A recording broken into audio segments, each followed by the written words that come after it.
spaceship the size of a moon orbiting.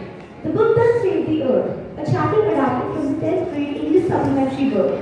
Footprints Without Feet is what the students of our grade will be presenting in front of us. I wish you all a very good morning. Today I, Soumya Gupta, And I am Shika Singh. are here to host the inter-class skit competition. The last few days have been days of academic submissions and tests, and hence has been a roller coaster ride for all of us. It is during such times that our English teachers have decided to get us into the world of drama to add colors to our life.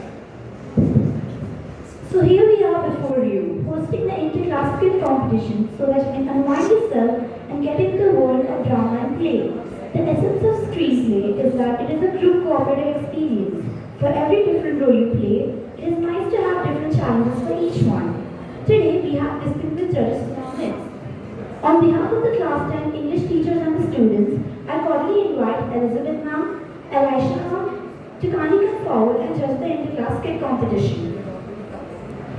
Now let me begin by giving you a gist of what our play is all about. The play is about the imaginary world.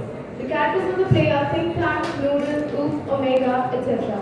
They are the Martian living beings, and the time set of the play is the 20th century. All the characters reach to a library on Earth and listen to read the books with sandwiches. To begin with the event, we request the students of class 10 to come up on stage.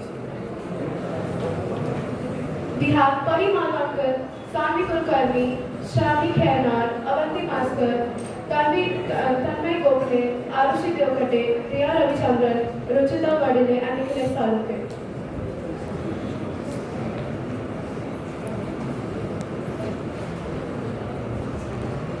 A very good morning to one and all present here. Today we, the students of class 10 are going to perform a humorous play on how the book that saved the earth.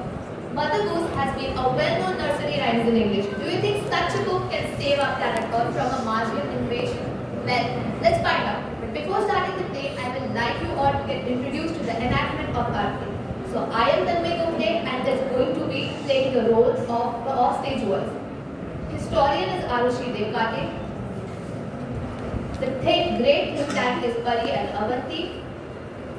The noodle is Sanvi, Captain Omega Dia, Ruchita, Lieutenant Iota, and Shravani, the Oof.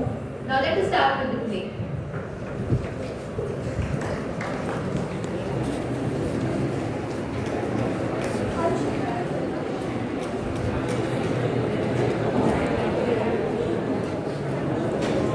Scene 1.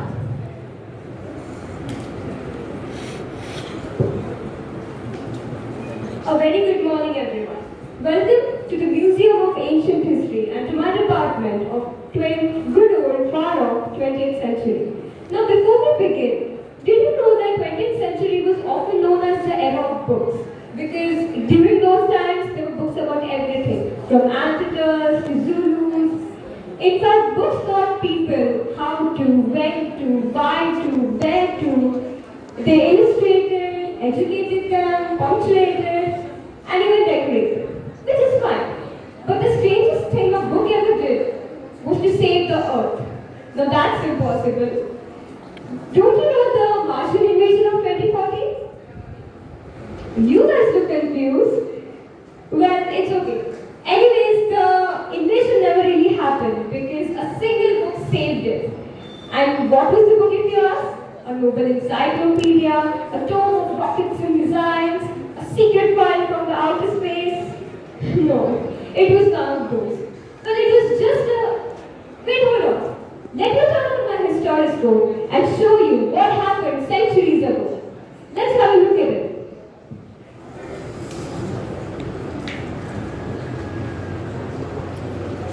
Oh, great and mighty think tank, the most powerful and intelligent creature in the whole universe. What are your orders? You left out a part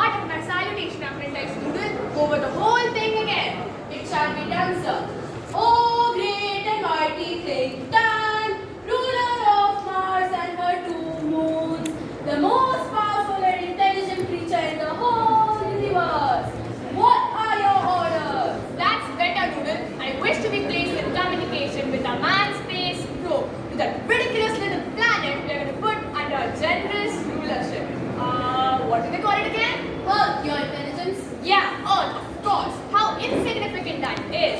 Well, before something important, I wish to consult my mirror. Where is my mirror? It shall be done, sir.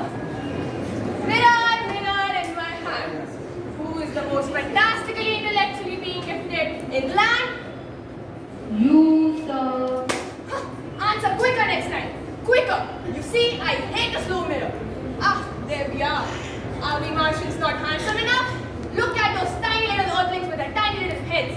Ah, Noodle, start setting your mind and you'll soon have a balloon brain like me. Oh, I hope so, my Big Time. I hope so. Now.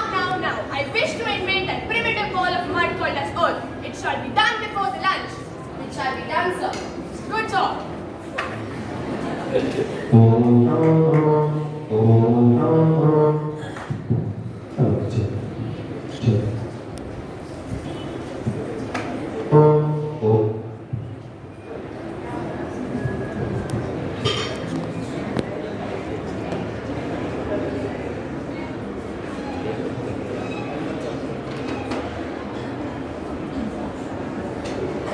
Scene 2. Time a few seconds later. Place the mass space control at the Central Public Library.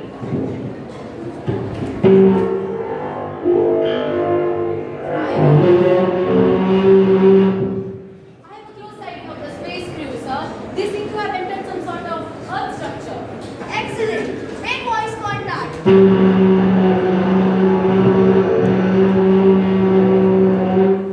Mars Space Control calling the crew of Probe 1. Mars Space Control calling the crew of Probe 1. Captain Omega, give us your location. Captain Omega here. Lieutenant Iota, Sergeant Oop, and I have arrived on Earth without incident. We are taking shelter in this square space. Have you any idea where we are, Lieutenant Iota? I cannot figure it out, Captain. Accounted 2,000 of these peculiar items. We might be in some sort of storage barn. What do you think, Sergeant Oop? I haven't a clue. I've been to 7 galaxies, but I've never seen anything like this before. Maybe these are hats. So maybe this is a haberdashery. Perhaps the great and mighty think tank will give us his opinion on this matter. Elementary, my dear Omega. Since the Earthlings are always evening, the place you find yourself in is a fruit refreshment stand. He says we are in a refreshment stand. Well, the Earthlings certainly have a strange diet. That item in your hand is called a sandwich. A sandwich? A sandwich? Sandwiches are the main staple of our diet. If you look at it closely, you'll observe that there are 2 slices of what is called bread and between them is some sort of filling. That is correct, sir.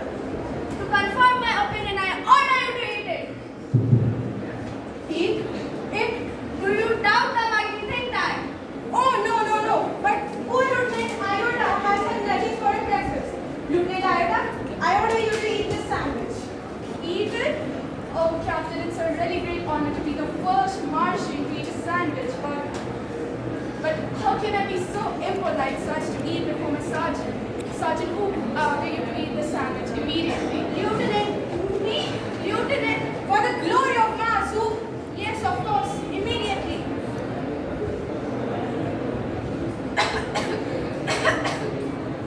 Well, who? Was it not delicious, Sergeant? Who? Yes, sir, it was not delicious. I don't know how these earthlings can get that down without water. They are dry as Martian dust. Sir, great and mighty think tank. I beg your pardon, but an insignificant bit of data has been floated around my head. Well, it can't be worth much, but say it out loud anyway. Well, sir, I have seen many surveyor films of those sandwiches. I noticed that the Earthlings did not eat the sandwiches. They used to use it some sort of communication device. Naturally, that was my next point. Those sandwiches in your hand are not sandwiches, but they're communication devices. Therefore, I order you to listen to them. Listen to them? Do you doubt the mighty think tank? No, sir. We'll listen to them. Do you hear anything? No, nothing. Do you hear anything? No, not a thing. Well, what to me? We don't hear anything. Perhaps we are not on the correct frequency, sir. I don't think these sandwiches make sound.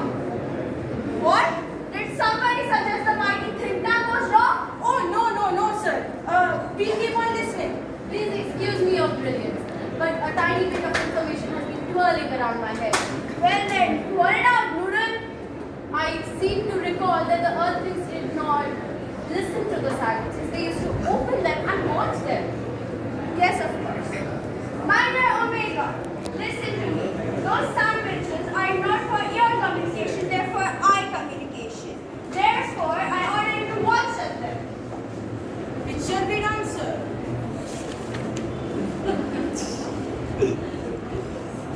There seems to be pictures of earthlings. There seems to be some sort of code. Code? I told you this was interesting. Describe the code. It's little lines and squiggles and dots. Thousands of them alongside with pictures, you see.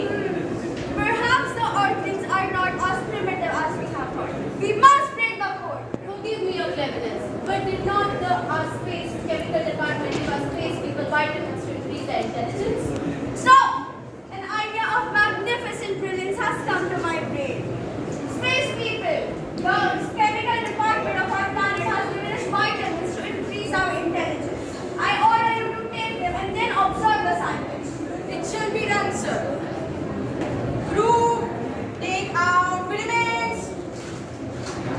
Present vitamins. Swallow vitamins. Excellent. Now decipher that code. Yes, sir.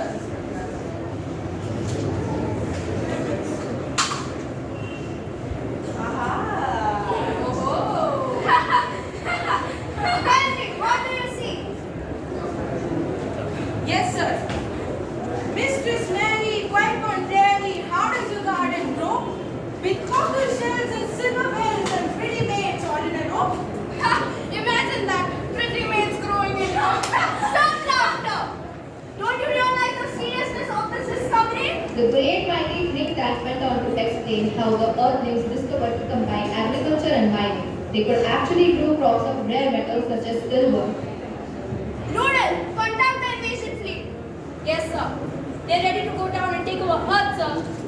Tell them to hold. Tell them new information has come from Earth. Iota, transcribe. Yes, sir. Hey, diddle, diddle. The cat and the fiddle. The cow jumped over the moon. The little dog laughed to see such sport, and the dish ran away with the spoon. Imagine that. Dish ran away with the spoon. Cease laughter. This is more and more alarming. The humans have reached a high level of civilization. The great mighty think tank became hysterical at the end and started to freak out about a simple code. Notify the invasion fleet, Noodle. There won't be any invasion today. Omega, transcribe the next code. Yes, sir. Humpty Dumpty sat on a wall. Humpty Dumpty had a great fall. All the king's horses and all the king's men cannot put Humpty Dumpty together again. Oh, look. Here's a picture of Humpty Dumpty. I've seen this somewhere. Why, sir? He looks like. Ah! It's me! It's my great and mighty balloon maid! They're after me! On a great fall, it means they plan to capture me and my space control! We must leave at once, Noodle! Space people, you must also leave at once, but don't remember to remove your traces! Where shall we go, sir? We'll go 100 miles away from Mars. We'll head to Alpha Centauri. Let's go, Noodle!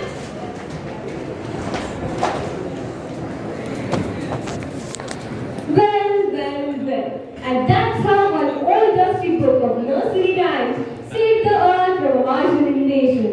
Now, as you might know, 500 years after all this happened in the 25th century, we Earthlings resumed contact with the Martians. And now we're quite friendly with them as well. By this time, the great and mighty think tank had been replaced by a very clever Martian, the wise and wonderful Noodle.